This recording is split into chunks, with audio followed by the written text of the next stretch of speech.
Okay, so now it's time to see another important concept in Python, which is loop. Actually, it is one of the most powerful concepts in Python, and we are going to see the reason behind it. Okay, so loops. Basically, loops help programmers to repeat a block of code. Okay, so we are going to understand it using a simple example. So the in the simplest way, just remember that it is a feature of Python that enables you, that helps you to repeat a block of code if you want to. Okay, and to perform the task, there are two statements that we can make use of. First, it's called as for statement, and other one is called as while statement. Okay, so first of all, we are going to see what a for statement is, and then we are going to understand the while statement. Okay, so let us go towards the for statement. Okay, so let us just see what Python has to say about for statement. In the official documentation, they are saying that Python's for statement iterates over the items of any sequence, okay, a list or a string in bracket, in the order that they appear in the sequence. Okay, so you might find it a bit difficult to understand, but we are going to understand it by using simple examples. Okay, so what they are saying is for statement, it is used to iterate over items of any sequence. Okay, so we have seen one of the sequence types, which is string. Okay, so we can make use of string inputs to iterate over in the for statement. Okay, so we are going to see that, don't worry, in the few examples ahead. Okay, the other part is the for statement in Python differs a bit from what you may be or you may have used in C or Pascal. Okay, so if you have any knowledge regarding C language or Pascal language, the use of for statement in those languages and the one in Python is a bit different.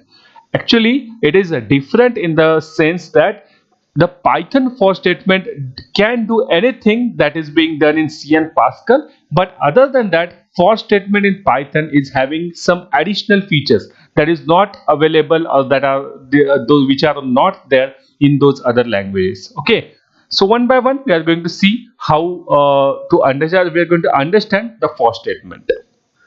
Okay, so first of all, let us see the most basic or a common conventional use of for statement in any other language as well. Okay, so let us just first see that, and then we will explore the better or more features which are present in Python. Okay, so let us just go into IntelliJ IDEA and try to understand how we can make use of for statement for simple arithmetic kind of progressions. Okay.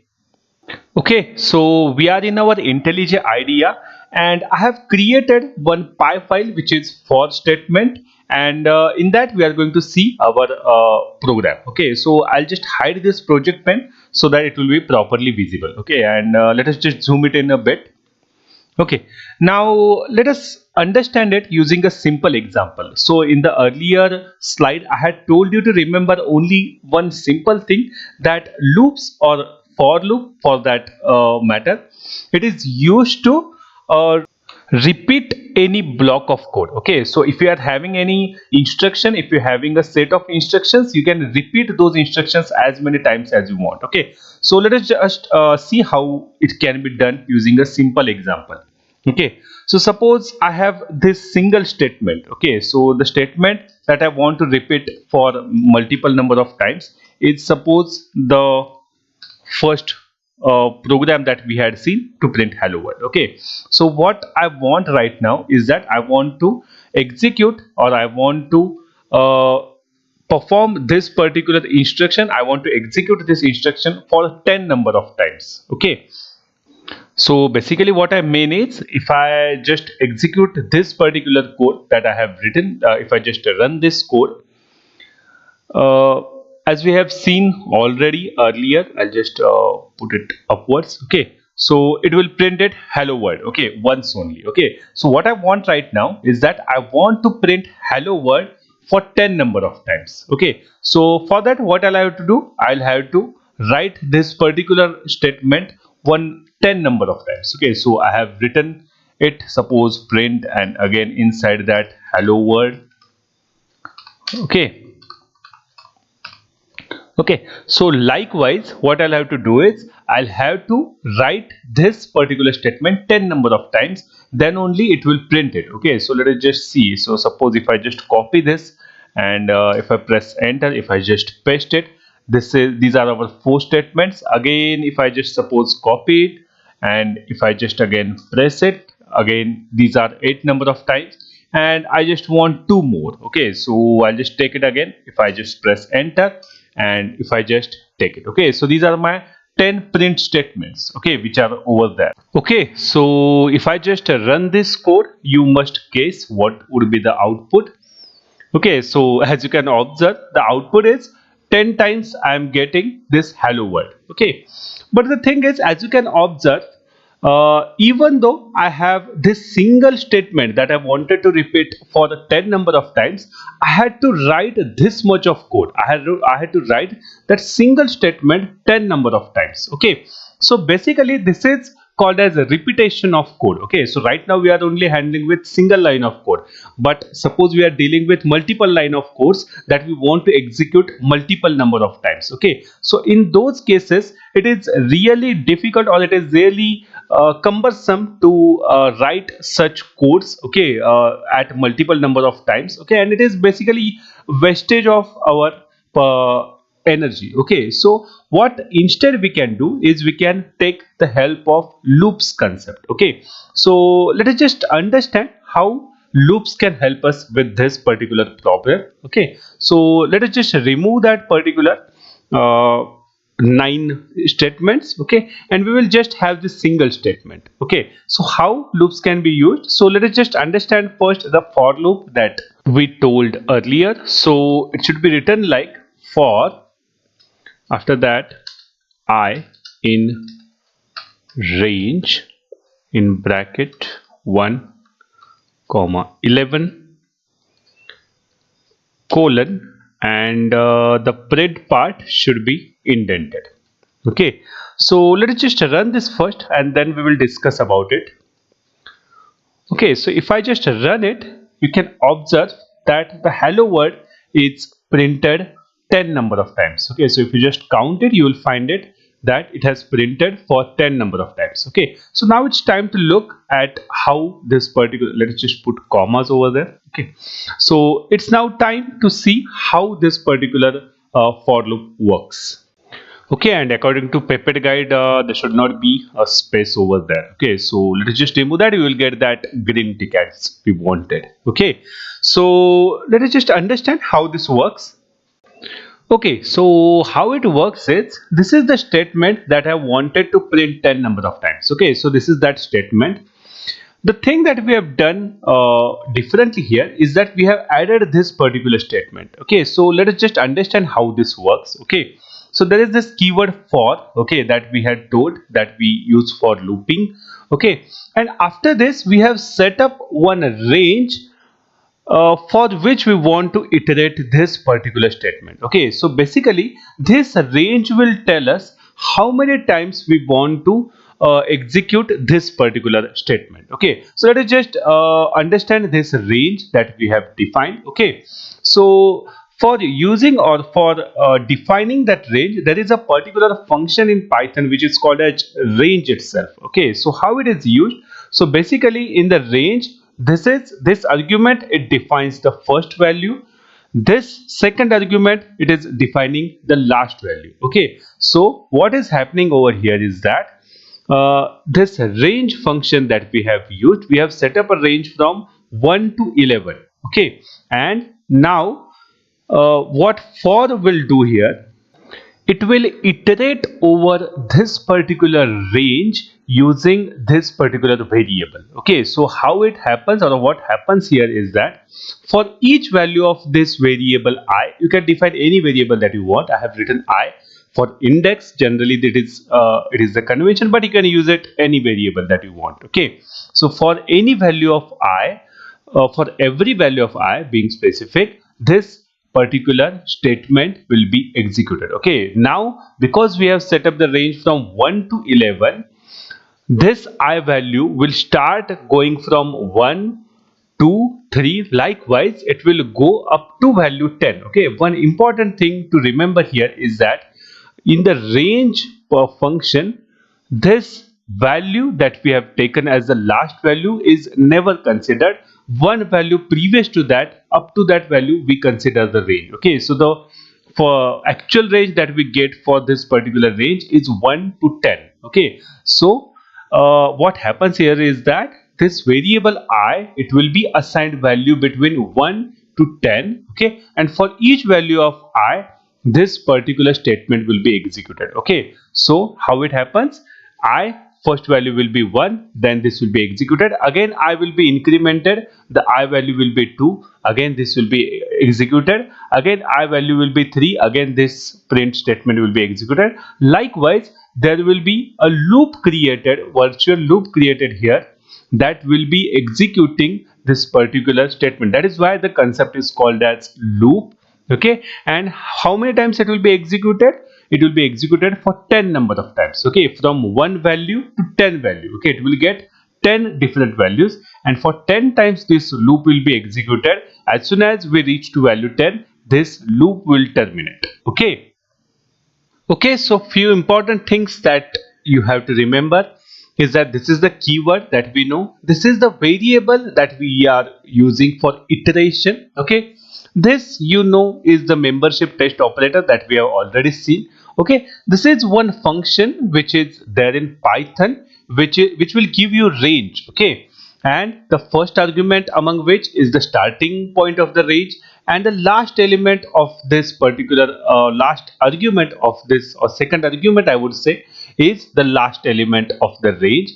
Important thing here is that in this particular function, always remember the range that you get, the value will always be one value less than this last value. Okay, so the range you will get is 1 to 10. 11 value will never be considered. Okay, and this is the statement. Again, important thing here to note that there is a colon over here in the for statement, and that is the very reason why we are having this indentation. Okay, so never miss that indentation, otherwise your program will be wrong. Okay, so always know that for statement there is always indentation, and whatever you want to repeat, it should be indented inside that for block. Okay.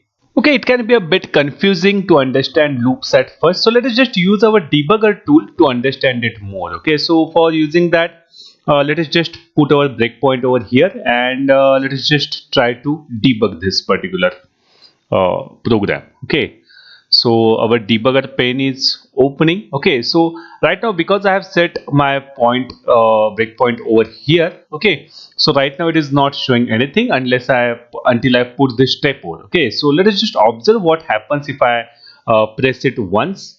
Okay, so carefully observe what has happened. It has gone to the second line with I value is equal to 1. Okay, so I think you are able to observe over here what is being done. Okay, so again, if I press step over, just observe what happens. Now it has gone back to the for loop again. Okay, and if I just switch to console, you will find that one hello world was printed. Okay, so once this statement was printed. Okay, again let us switch to debugger, and suppose if I put this step over again. Okay, now it is gone inside the loop with I value is equal to 2. Okay, and it has gone to print statement. Okay, so if I just press this step over again, you will find that this statement is executed in the console pane for second number of time, and it has again gone back to the for loop statement. Okay, so if I just go back to debugger again, let us just do it once again. Okay, so you can observe it had changed the value to 3, and again this will be printed. Okay, so what I wanted to see here is that this is a loop that is being created. Okay, so it is taking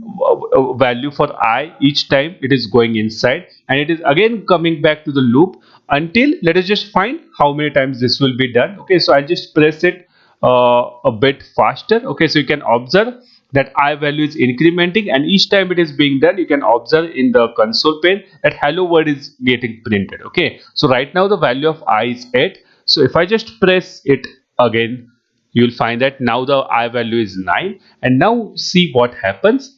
I'm again back to my for loop, and if I just press it again, now the value of I is 10. Okay, and it has gone inside the for loop with I value 10.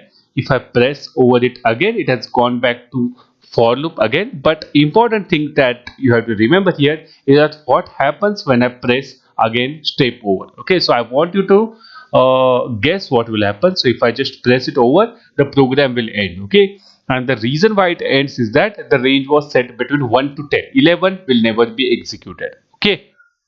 Again, what we can even do is rather than printing hello world, let us just check what value of I is there. Okay, so what I can print inside is that value of variable I is, let's just put curly brackets, and for those curly brackets, let us just put our format method.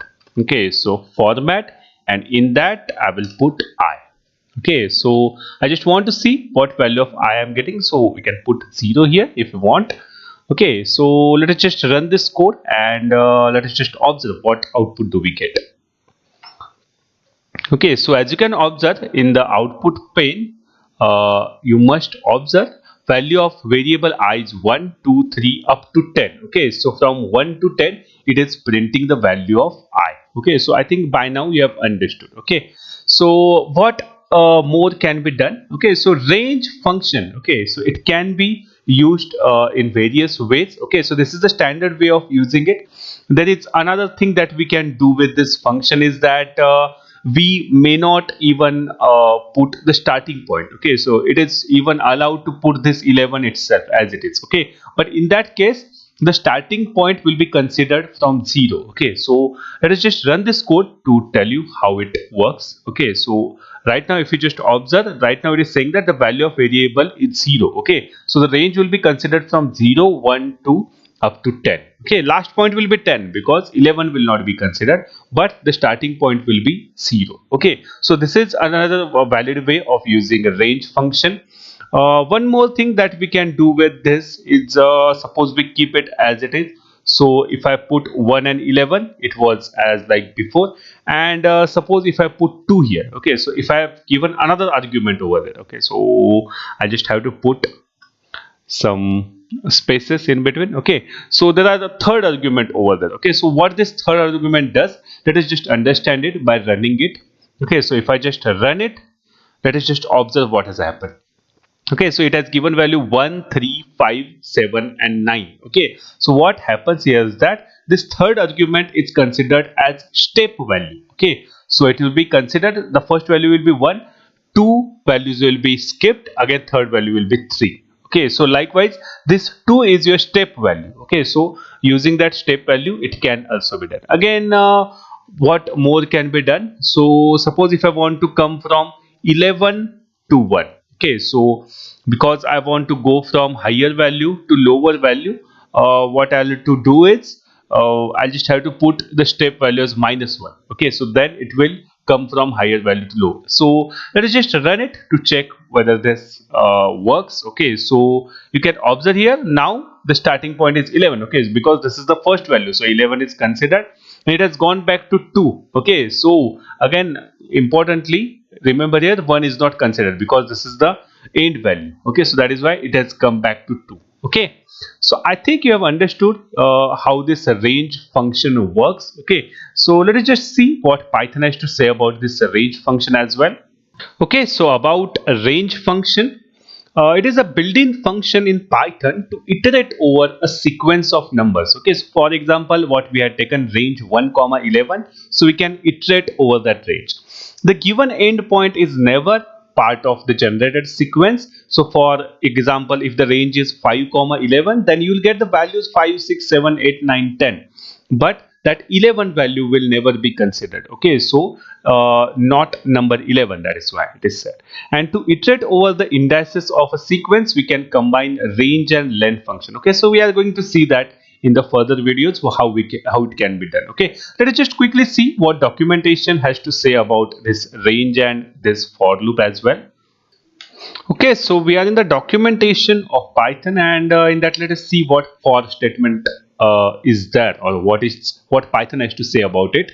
So the for statement in Python differs a bit from in C and Pascal. Okay, so we are going to see that part. Okay, we have seen how it is similar in the way of C and Pascal, how it can be used in the simplest of the ways. Rather than always iterating over an arithmetic progression, it can be used, or it has the ability to iterate over items of any sequence. Okay, so we are going to see this part afterwards.